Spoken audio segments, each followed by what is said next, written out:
ஓம் ஸ்ரீ குருபியோ நமக. ஓம் ஸ்ரீ மகா பெரியவா சரணம். ஜூன் 15ஆம் தேதி ஆனி மாதத்தோட முதல் நாள் பிறந்திருக்கு. ஆனி மாதம் முடியறதுக்குள்ள இப்ப நம்ம சொல்லக்கூடிய இந்த எல்லா பொருட்களையும் ஒன்றாக சேர்த்து வீட்ல இந்த இடத்துல வைக்கிறதால செல்வ கடாட்சம் பெருகும். பணவரவை காந்தம் போல ஈர்த்து வீட்டுக்குள்ள கொண்டு வரும். அது என்ன வழிபாட்டு முறைன்னு பார்க்கறதுக்கு முன்னாடி நம்மளோட வீடியோஸை இப்பதான் நீங்க ஃபர்ஸ்ட் டைம் பார்க்குறீங்கன்னா மறக்காம சப்ஸ்கிரைப் பண்ணிக்கோங்க. தொடர்ந்து இது மாதிரி அப்டேட் தெரிஞ்சுக்கிறதுக்கு பக்கத்தில் நோட்டிஃபிகேஷன் பெல்லை கிளிக் பண்ணி ஆல் அப்படிங்கிற செலக்ட் பண்ணிக்கோங்க. இப்போ என்னென்ன பொருட்களை சேர்த்து என்ன மாதிரி வைக்க போகிறோம் அப்படிங்கிற பற்றி தெளிவாக தெரிஞ்சுக்கலாம். இந்த வீடியோவில் இன்னைக்கு நாம் பார்க்க போகிறது தமிழ் மாதங்களில் சிறப்பு வாய்ந்த சிறப்புமிக்க ஒரு மாதமாக இருக்கக்கூடியது ஆனி மாதம். அதில் என்னென்ன விசேஷங்கள் வருது அப்படிங்கிறத நீங்கள் கண்டிப்பாக தெரிஞ்சுக்கணும். தமிழ் வருஷத்தில் 3வது மாதமாக வரக்கூடியது ஆனி மாதம். இந்த ஒரு ஆனி மாதம் ஜூன் 15ஆம் தேதி ஆரம்பித்து ஜூலை 15ஆம் தேதி வரைக்கும் இருக்கு. இந்த மாதம் ஆன்மீக ரீதியாகவும் கலாச்சார ரீதியாகவும் ரொம்ப முக்கியத்துவம் வாய்ந்ததாக கருதப்படுது. ஆனி மாதத்தோட மிகப்பெரிய சிறப்பு என்ன அப்படின்னு கேட்டிங்கன்னா, இந்த மாதம் இறைவன் சிவபெருமானுக்கு ரொம்ப உகந்தது. குறிப்பா ஆனி உத்திரம், ஆனி திருமஞ்சனம், இது மாதிரி பல விஷயங்கள் இந்த மாதத்துல பிரசித்தி பெற்றது. இந்த நாட்கள்ல சிவபெருமான் நடராஜராக உலகத்துக்கு தன்னோட ஆனந்த தாண்டவத்தை வெளிப்படுத்தியதா புராணங்கள்ல சொல்லப்பட்டிருக்குது.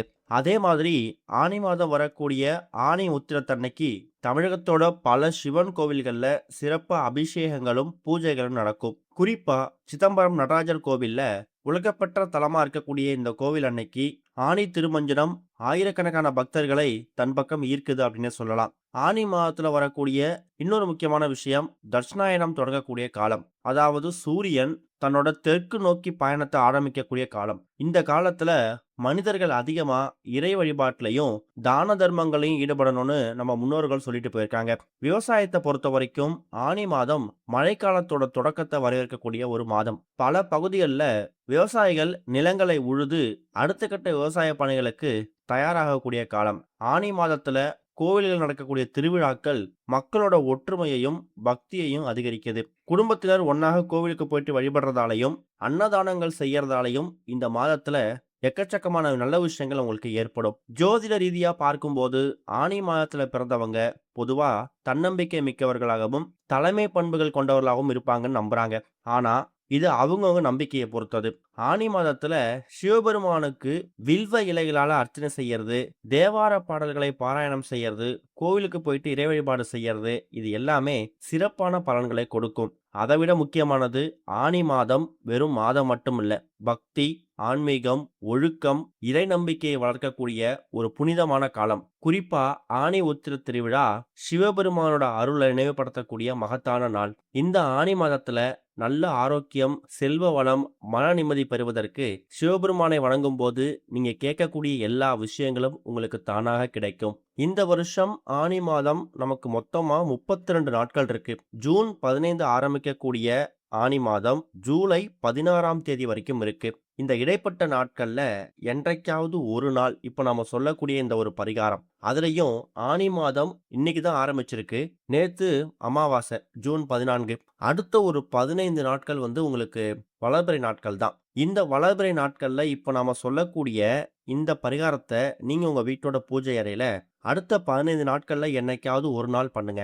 அஷ்டமி, நவமி இதை பத்திலாம் நீங்க கவலைப்பட தேவையில்லை.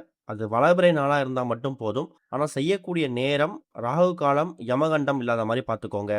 ஜூன் 29ஆம் தேதி தான் நமக்கு பௌர்ணமி. அது வரைக்கும் ஜூன் 29 வரைக்கும் அடுத்த ஒரு 15 நாட்கள் 2 வாரம் இந்த ஆனி மாதத்துல வரக்கூடிய வளர்பிறை நாட்கள்.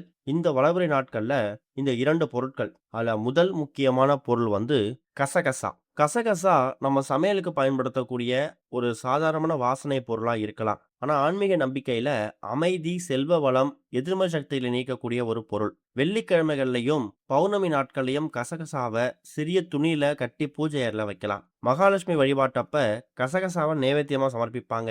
வீட்டை சுற்றி சிறிதளவு கசகசாவை தூவி அதுக்கப்புறம் சுத்தம் செய்யும் போது எதிர்மறை ஆற்றல்கள் நீங்கும் அப்படிங்கிறது ஒரு நம்பிக்கை. மன அமைதி அதிகரிக்கும். சரியான தூக்கம் இல்ல, மனக்குழப்பம் இருக்கு, இது எல்லாமே தீரணும், வீட்ல இருக்கக்கூடிய நேர்மறை ஆற்றல்கள் அதிகரிக்கணும், லட்சுமி கடாட்சம் கிடைத்து பொருளாதார முன்னேற்றம் ஏற்படணும்னு எக்கச்சக்கமான விஷயங்களுக்கு இந்த கசகசாவை பயன்படுத்தலாம். ஒரே ஒரு கைப்பிடி கசகசா போதும். இதோட விலையும் ரொம்ப கம்மி தான். இது ஆன்லைன்ல, சூப்பர் மார்க்கெட்ல, உங்க வீடு பக்கத்துல கடைகள்ல ரொம்ப எளிதா கிடைக்கக்கூடியது.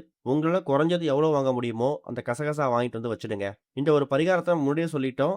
ஆனி மாதத்துல வரக்கூடிய வளர்பிறை நாட்கள்ல பண்ணணும். முதல் 2 வாரத்துல பண்றது விசேஷம்னு. ஒரு சிறிய தட்டுல நீங்க வாங்கிட்டு வந்து வச்சிருக்கக்கூடிய கசகசாவ கொஞ்சம் கொட்டி வச்சுடுங்க. அதுக்கு மேல நீங்க ரூபாய் நாணயங்கள் சேர்க்கணும். அதாவது ரூ. 11. முடிஞ்சா ஒரு ரூ. 10 நாணயம், ஒரு ரூ. 1 நாணயம் அப்படியும் சேர்க்கலாம். அப்படி ஒருவேளை ரூ. 10 நாணயம் இல்ல அப்படிங்கிறவங்க, ஒரு ரூ. 10 நோட்டு, ஒரு ரூ. 1 சில்லறை நாணயம். இந்த 2 பொருட்களையும் அந்த கசகசா மேல வைக்கணும். இது ஆனி மாதத்தோட ஆரம்பத்துல பண்ணணும். ஆனி மாதம் முடிஞ்சு அடுத்ததா நமக்கு ஆடி மாசம் ஆரம்பிச்சிடும். ஆடி மாசம் இதை விட 10 மடங்கு சக்தி வாய்ந்தது. எல்லா அம்மன் கோவில்கள்லயும் விசேஷமா திருவிழா நடக்கும். அதுலயும் ஆடியில எல்லா வெள்ளிக்கிழமையும் விசேஷம் தான். அப்படி வரக்கூடிய இந்த ஆடி மாதத்த எந்த விதமான தங்கு தடையும் இல்லாம நீங்க அணுகணும். எல்லா விதமான செல்வங்களும் இந்த ஆனி மாதத்துல கிடைக்கணும் அப்படின்னு நினைக்கிறவங்க, சிவபெருமானை நினைத்து மகாலட்சுமி கடாட்சம் அதிகமாக இருக்கக்கூடிய இந்த கசகசா மீது சில்லறை நாணயங்களை வைத்து நீங்க வழிபாடு செஞ்சீங்கன்னா, வீட்ல இருக்கக்கூடிய செல்வ வளம் பன்மடங்கு பெருகும். பணத்தட்டுப்பாடு அப்படிங்கிறது இருக்கவே இருக்காது. வீட்ல இருக்கக்கூடிய கண் திருஷ்டி, போட்டி, பொறாமை, எதிர்மறை எண்ணங்கள், பில்லி, செய்வினை இது எதுவா இருந்தாலும் சரி, அது எல்லாமே விரட்டி அடிக்கப்படும். கசகசாவுக்கு இவ்ளோ மகிமை இருக்கா அப்படின்னு நீங்க கேட்டீங்கன்னா, மகாலட்சுமி தாயார் வாசம் செய்யக்கூடிய பொருட்கள் 108. அந்த 108 பொருட்கள்ல பட்டை, லவங்கம், கிராம்பு, ஏலக்காய் இந்த வரிசையில கசகசாவுக்கும் ஒரு தனி பங்கு இருக்கு. வாசனை மிகுந்த எல்லா பொருட்கள்லயும் லட்சுமி கடாட்சம் இருக்குது. அதுல ஒரு முக்கியமான பொருள் தான் இந்த கசகசா. அந்த கசகசா மகாலட்சுமி தாயார் அம்சம் பொருந்திய அந்த பொருள்ல சில்லறை நாணயங்களையோ இல்ல ரூபாய் நோட்டுகளையோ ஆனி மாதத்துல வரக்கூடிய வளர்பிறை நாட்கள் நம்ம வைக்கும்போது அதோட பலன் 2 மடங்கா இருக்குமா. ஒரு தமிழ் மாதத்தோட ஆரம்பமே சிறப்பு. ஆனா அந்த ஆரம்பம் வளர்பிறை நாட்கள்ல வருது அப்படிங்கும்போது அது கூடுதல் விசேஷம். இது ஏதாவது ஒரு சில மாதங்கள் தான் வரும். சில மாதங்கள்ல பார்த்தீங்கன்னா தேய்பிறையில வந்துரும். அப்படிப்பட்டவங்க தேய்பிறைய கணக்கு பண்ணி பண்ணீங்கன்னா, அது பெருசா பலன் கொடுக்குமா அப்படிங்கிறது யோசனை தான். ஆனா, இந்த ஒரு ஆனி மாதம் நமக்கு ஜூன் 15ஆம் தேதியிலிருந்து ஜூன் 29 வரைக்கும் பௌர்ணமி வரைக்கும் வளர்பிறை நாட்கள். அதுல ஏதாவது ஒரு நாள பயன்படுத்தி, நடுவுல உங்களுக்கு 2 ஞாயிற்றுக்கிழமை இருக்கு. வாரம் முழுக்க வேலைக்கு போயிடுவோம், வீட்ல இருக்க மாட்டோம். வீட்ல ஓய்வு எடுப்போங்கிறவங்க, ஜூன் 21ஆம் தேதி ஞாயிற்றுக்கிழமை தான். அதுவும் வளர்பிறை நாள் தான். ஜூன் 28ஆம் தேதியும் வளர்பிறை நாள் ஞாயிற்றுக்கிழமை தான். இந்த 2 நாட்கள்ல கூட பண்ணலாம். தப்பு கிடையாது. சரி, பூஜை அறையில இந்த 2 பொருட்களையும் வச்சுட்டீங்க. பூஜைலாம் பண்ணிட்டீங்க. அதுக்கப்புறம் என்ன பண்ணணும்? இந்த 2 பொருட்களையும் ஒரு வெள்ளை நிற துணி, முடிஞ்சா ஒயிட் கலர், முடியாது வெள்ளை நிற துணி இல்லங்கிறவங்க மஞ்சள் நிறத்தோ, சிவப்பு நிறத்தையோ பயன்படுத்திக்கலாம். வெள்ளைக்கு முதன்மை முக்கியத்துவம் கொடுத்துருங்க. அதுல அந்த கசகசாவையும், அந்த ரூ. 11 அந்த காசையும் அதுல வச்சு ஒரு மூட்டையா கட்டி, இத உங்க வீட்டோட பீரோல இந்த பரிகாரத்தை என்னைக்கு பண்றீங்களோ, அன்னைக்கு பூஜை அறையில 1 மணி நேரம் இருக்க மாரி பார்த்துட்டு, அதுக்கப்புறம் கொண்டு போய் வச்சுடுங்க. ஆனி மாதம் சிவபெருமானுக்கு ரொம்ப உகந்த மாதம். சிவபெருமானுக்கு உகந்த விசேஷங்கள் நிறைய வரக்கூடிய மாதம். அந்த மாதத்துல வரக்கூடிய வளர்பிறை நாட்கள்ல செல்வ வளத்தை தன் பக்கம் காந்தம் போல வசியம் பண்ணக்கூடிய கசகசாவையும் சில்லறை நாணயங்களையும் அதுல சேர்த்து வீட்டோட பூஜையில வச்சு பூஜை பண்ணி செல்வ வளம் பெறணும்னு வேண்டும் போது நீங்க எதிர்பார்த்த எல்லா வெற்றிகளும் உங்களை தேடி வரும். ஓம் ஸ்ரீ குருபியோ நமக. ஓம் ஸ்ரீ மகா பெரியவா சரணம்.